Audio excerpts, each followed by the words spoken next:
Mañana con ustedes. Muy en particular quiero también dar mi reconocimiento público al esfuerzo que han hecho por varios años la Asociación para Esclerosis Tuberosa. La verdad es que había escuchado mucho de todo su trabajo, pero que no había tenido la oportunidad de convivir, ¿no? Aunque sea esta mañana, pues me siento muy contenta de ya haberlo logrado. Y de verdad, mis felicitaciones. Y entonces, bueno, voy a platicarles sobre cuál es la causa por la cual puede haber pacientes con esclerosis tuberosa. Esta es una plática que evidentemente para mí es un reto porque hay familiares, padres con muchas inquietudes, espero poderlas ir contestando con lo que ahorita estaban comentando, pero bueno, también en algunos aspectos pues sí voy a ser un poquito más profunda en la parte genética, pues por los estudiantes y los médicos que también nos hacen el favor de acompañarnos y que creo que es muy importante que tengan esta información.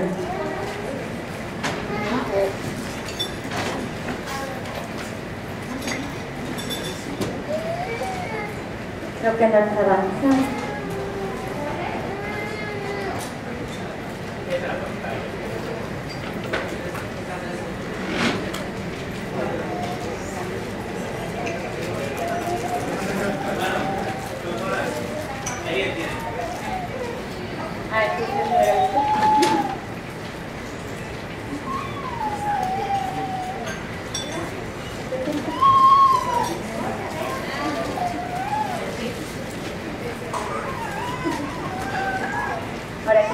Bueno, entonces voy a empezar casi como el ABC. Entonces vamos a recordar que para que nosotros nos formemos como seres humanos, la información genética pues está dentro del óvulo y el espermatozoide. Entonces aquí está representado un óvulo en donde, bueno, va a ser fecundado por uno de estos espermatozoides. Entonces, bueno, si esta información genética está bien, pues tendremos a un bebito sin enfermedades genéticas, pero lo que sabemos es que en la mayoría de los pacientes que tienen esclerosis tuberosa hay un error en la información genética, ya sea a la hora de formarse el óvulo o cuando se forma el espermatozoide. Entonces, ahí viene una de las inquietudes que ustedes tenían. ¿Por qué? Si no hay antecedentes familiares, hay una enfermedad genética en mi familia, ¿por qué mi bebé tiene esclerosis tuberosa?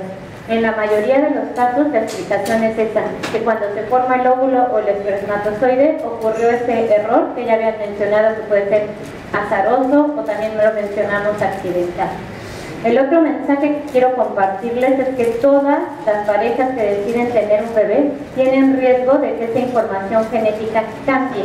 Lo que nosotros como médicos no podemos predecir es qué pareja antes de tener un bebito va a presentar este error, porque el error puede ocurrir en otras partes de nuestra información genética y dar otras enfermedades. Entonces, a veces no nos enseñan esto, pero todas las parejas tenemos riesgo a que nuestra información genética cambie. Esa posibilidad es del 1 al 2% y dentro de eso está esta enfermedad que nos da esclerosis tuberosa. Entonces, bueno, pues la información genética, esa información que está en el óvulo o en el espermatozoide, nosotros la analizamos a través del microscopio cuando nosotros vemos estas estructuras que ustedes ven aquí, que son los cromosomas, estas como crucecitas que ustedes notan ahí. Normalmente tenemos 46 cromosomas y lo que nos vamos a enfocar más en la esclerosis tuberosa es que dentro de estos cromosomas tenemos a los genes. En el ser humano se calcula que tenemos 23.000 genes y uno de ellos, que puede ser TCC1 o TCC2, es el que cambia y puede cambiar simplemente una letra por otra. Por ejemplo, ahí ustedes ven que en lugar de una A puede haber una G y eso darme la enfermedad. A veces yo equiparo cómo viene la información genética en el ser humano cuando pensamos que los cromosomas son los libros. Hay 46 libros. Sin embargo, dentro de estos libros tenemos a lo mejor 23.000 hojas que nosotros tenemos que ir analizando letra por letra. Y en ocasiones es suficiente, como ya les mencioné, el cambio de una letra por otra, la que nos da los padecimientos. Y que, como les mencionaba, pues la mayoría de las veces en esclerosis tuberosa, ese cambio de letra fue accidental, azaroso. Entonces, bueno, lo que ocurre también es que nuestra información genética es como un código. La unión de estas letras son las que nos van estableciendo qué información se va a producir. Por ejemplo, a través de las letras, ya no sirve el señalador, pero si yo veo las letras, sé que eso puede representar aminoácidos que me van a determinar a lo mejor el color de mi piel, que esos son las proteínas. La otra... Gracias.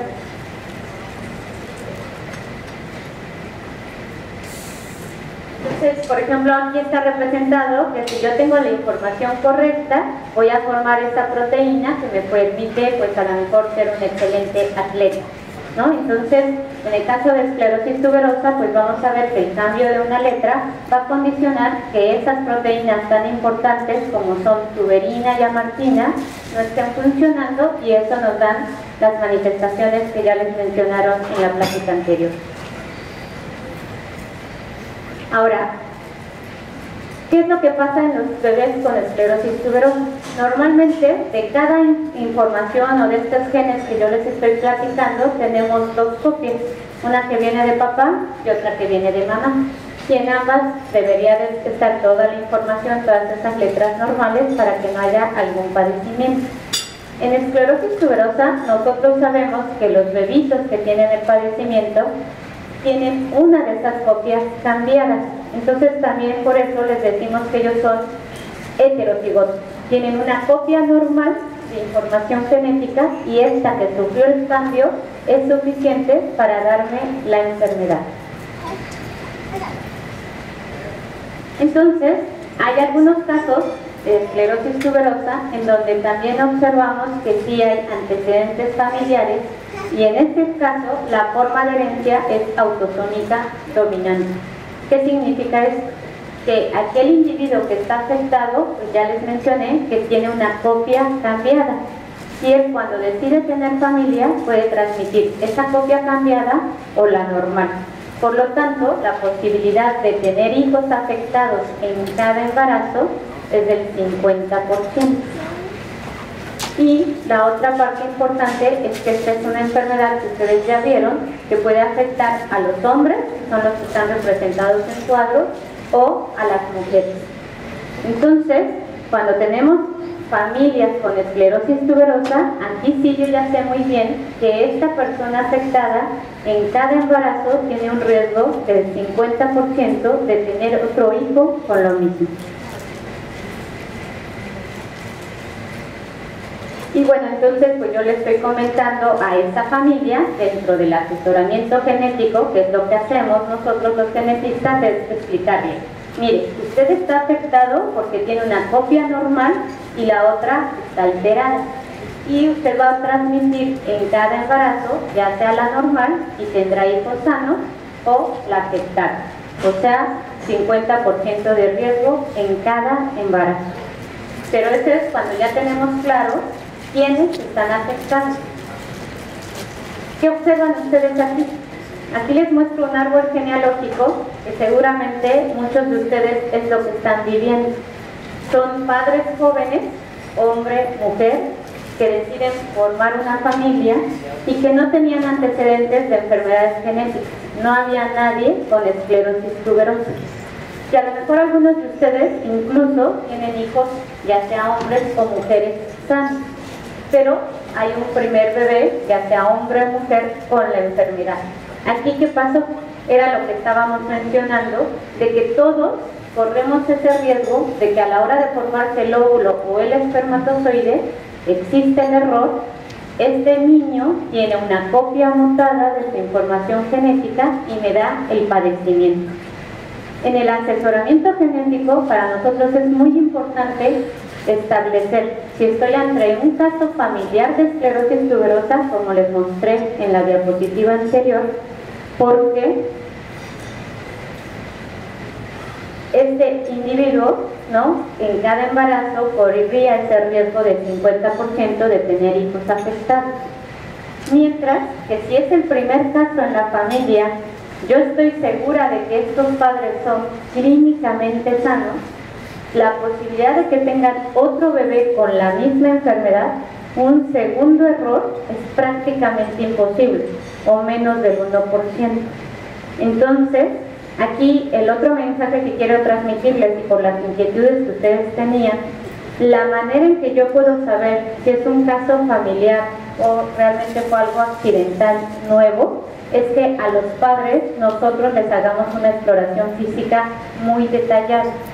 Ya les mencionaron que a veces esta es una enfermedad que tiene expresividad variable. Puede ser que el padre esté afectado y no lo sepa porque tiene manifestaciones mínimas, y hasta que nace un bebé con crisis convulsiva, trastomiomas, pues ya se establece que uno de los padres también estaba afectado. Entonces lo que les invito es que si a ustedes como progenitores, como padres, no les hicieron una revisión física detallada, los médicos tratantes de sus hijos, se lo soliciten para que estén seguros de que no tienen manifestaciones mínimas. O, como estaban comentando, de los hermanos que aparentemente tienen una mancha hipocrómica o tuvieron una crisis convulsiva, realmente hay que hacer una exploración física muy detallada para estar seguro si está afectado o no y determinar si requieren estudios como la resonancia magnética o el ultrasonido que ya se mencionó. Cuando ya estamos seguros de que los padres son sanos, que no tienen manifestaciones clínicas y tuvieron un bebé con esta enfermedad, la posibilidad de que ellos tengan otro niño con lo mismo es prácticamente nula. Por eso es importante que ustedes sepan si tienen expresión mínima de la enfermedad, porque aquí sí hay riesgo de repetición, mientras que si son clínicamente sanos, la posibilidad de repetición, insisto, nula.